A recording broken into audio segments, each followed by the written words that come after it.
بسم اللہ الرحمن الرحیم۔ دوستو، آج آپ کے سامنے حضرت عبداللہ ابن مسعود رضی اللہ تعالیٰ عنہ کی محبت حضرت عمر فاروق رضی اللہ تعالیٰ عنہ سے تھی، وہ آج آپ کے سامنے بیان کرتا ہوں کہ کتنی محبت تھی خدا کی قسم سے، کہ جب حضرت عمر فاروق رضی اللہ تعالیٰ عنہ کا وہ ذکر کرتے حضرت سیدنا عبداللہ ابن مسعود رضی اللہ تعالیٰ عنہ، تو یہ صحابی رسول ان کی یاد میں ان کا ذکر کرتے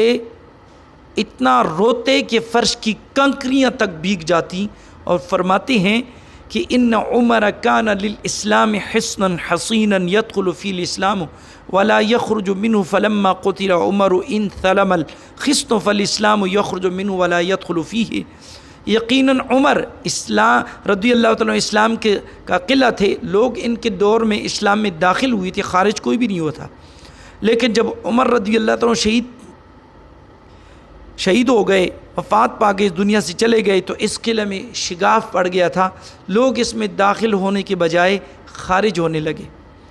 دوستو، یہ صحابہ کی ایک دوسرے کے ساتھ محبت بھی تھی، اور ایک دوسرے کی یاد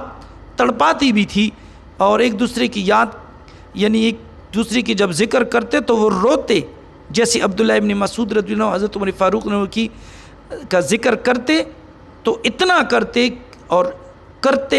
کرنے کے ساتھ ساتھ وہ روتے بھی تھے کہ فرش کی کنکریاں تک بھیگ جاتی۔ اللہ ہمیں بھی تمام صحابہ کرام سے سچی محبت نصیب فرمائے۔ وآخر دعوانا ان الحمد للہ رب العالمین۔